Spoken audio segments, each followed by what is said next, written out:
Tregohet se në një fshat kishte mbizotëruar uria, kështu që plaku i fshatit kishte caktuar një detyrë të jashtëzakonshme për të gjithë banorët e atij fshati për t'i përballuar thatësinë dhe urinë.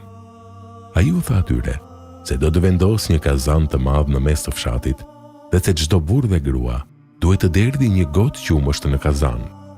Të gjithë nxituan të ndjekin urdhrin e plakut. U zgjuan fshetazi në mesnatë dhe derdhën për mbajtjen e gotës që kishin sjell. Në mëngjes, plaku i fshatit e hap kazanin dhe çfarë pa? Kazani ishte plot me ujë. Ku është qumshti? Dhe pse secili banor ka derdhur ujë në vend të qumshtit? Të gjithë menduan në vete. Nëse unë derdh një gotë ujë, kjo nuk do të ndikojë në sasinë e madhe të qumshtit që do të derdhin të tjerat. Dhe kështu të gjithë u mbështetën tek të tjerat, dhe secili prej tyre mendoi në të njëjtën mënyrë se vetëm ai ka derdhur ujë në vend të qumshtit. Rezultati i kësaj ishte që këtë fshat e kishte goditur uria dhe ata nuk gjetën rrugdalje nga kriza. Ai di se edhe ti mund të jesh prej atyre që mbush gotën me ujë në kohët më të vështira, kur kërkohet që ta mbushësh atë me qumësht.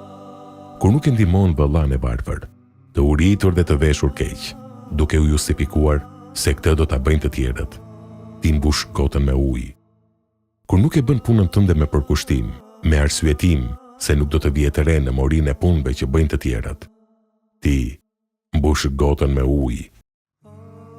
Kur nuk e pastron qëllimin tënd në punën që bën, duke menduar se të tjerët kanë qëllim të pastër, prandaj nuk do të vërehet, ti mbush gotën me ujë.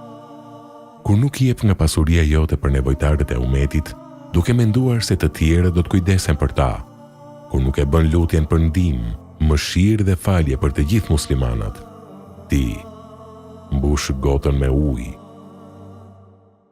Mendohu mirë, mos u bë prej atyre që në vend të qumshtit mbush gotën me ujë.